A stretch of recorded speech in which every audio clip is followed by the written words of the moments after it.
Hello everyone. This is a very important video, so I want you to pay attention to it. What is the meaning of the Quran? If you look at traditional Sunni and Shia Islam, they will tell you that the Quran means reading, something to read, something that is readable, something to recite. But so is a magazine or a newspaper or an article or any other book or a children's book, which are all somethings to read, or a book of poetry, which is something you read and you recite. So what is special about this name, Quran? For example, Torah means the law, or because it has the laws of Allah, laws of Yahweh in it. Gospel means good news. But Quran, out of nowhere, suddenly it means something to read, a reading, which is very general and doesn't add any sort of value or description to this name. In fact, there is nothing special about this name at all. As I told you, you can buy a newspaper and that is something that you read. You can buy a children's book. You can go to any library. You can actually even download it from internet, and it's something that you read and you recite. So this name is nothing and means nothing and clarifies nothing based on traditional Islam and what they are telling us. It really sounds ridiculous if you think about it. It's a joke. As if Akbar the devil, for those of you who know about Akbar, really believes we humans are all dumb. It's a way of belittling us. That, hey, you're following something that is readable, right? So let's prove Akbar the devil wrong and discover the true meaning of the Quran together, okay? So what does the Quran mean? The root of the Quran is qara'a or kara'a, but in Arabic you say qara'a. One famous meaning of the word qara'a, which I've written it here, is to read or to recite. But ask yourself this question. What do you do when you read? Let's look at an example. When you read the word read, in fact, you're connecting the letters R, E, A, and D together, and you get read. When you connect the letters T, H, I, S together, what do you get? This. And when you connect the letters B, O, and K together, you get the word book. So now we have three words. Word number one is read, word number two is this, and word number three is book. Now when you connect these three words together, what do you get? You get read this book. Is that simple? This was the example. I want you to understand what this word means. So what did we just do? What did we just do? We connected the letters and the words together and created something meaningful and understandable. So the word R on its own is not really understandable. The word D is not understandable. But when you connect R-E-A-D together, you get the word read. The same thing with the book. You connected the letter B-O-O-K and you got the word book.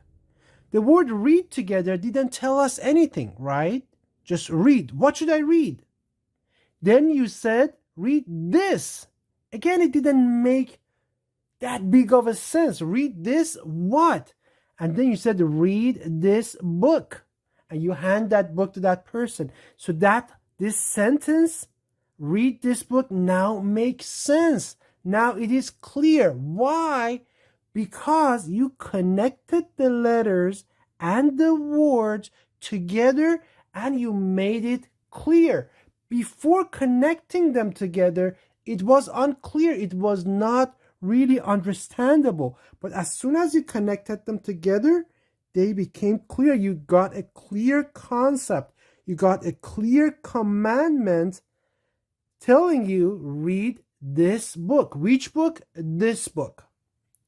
All because you connected the letters and the words together. So what is the original meaning of the qara'a or kara'a based on what we just discussed? It means to connect something together so it becomes clear, meaningful, and easily understandable. It's connecting something together, just like what we did with the sentence, read this book. We connected the letters and the words together, right? So now I ask you, you should know this by now. So what is the meaning of the Quran? The Quran is a book that its verses and its concepts must be connected together in order for it to become clear and understood. For example, Salah. When you look at the Salah, you have to connect all the verses about the Salah. Then Salah suddenly comes into light, becomes alive. You can see it. It's like all these pieces got connected. Then you can see what Salah is. The same about fasting. You have to connect all the verses about fasting together, all the examples together. Then suddenly you have a full picture of what fasting is. The same about Ramadan. The same about calendar. You have to connect all the verses together, and then you look at the number of the words Yawm used in the Quran, which is 365 times, number of the word Shahr that is used in the Quran, which means month, 12 times, and then suddenly you have the clear picture of the Quranic divine calendar. So that is the meaning of the Quran. It is a book that its verses and its concepts, they must be connected. If you take one of them individually then and not connect them together, Satan, Akbar, the great devil, leads you astray. If you go outside of the Quran and utilize the words of men, such as hadith. What is hadith? It's the word of someone. Either they faked it or somebody said something. It doesn't matter what it is. It's rumors, it's hearsay, it's insinuation of the devil. So if you take that and mix it with the Quran, you're going to be misled. You're going to be led astray. Why? Because this book is magical. The only way to understand this book is to dedicate yourself to it, to purify yourselves for it. And that means your purification for your Creator. And do not associate anyone or anything with your Creator, with Allah and His Word. And then you connect these concepts from all over the book and it just becomes clear. That's what I am doing. That's how I understand it. I'm not doing magic. Just Allah has taught me how this book works. Allah taught me the meaning of this book. And as soon as you understand, then it becomes easy. It becomes understandable. It becomes clear. It becomes a light in your mind and in your heart. It guides you. It guides your steps in this world. It's a light that Allah sheds in front of you. You always have this light with you, and you see where you are going using this light in this darkness that we live. That's what the Quran is. But now, who is dumb? Akbar, the devil and his followers, or those who follow Allah, Yahweh, our creator?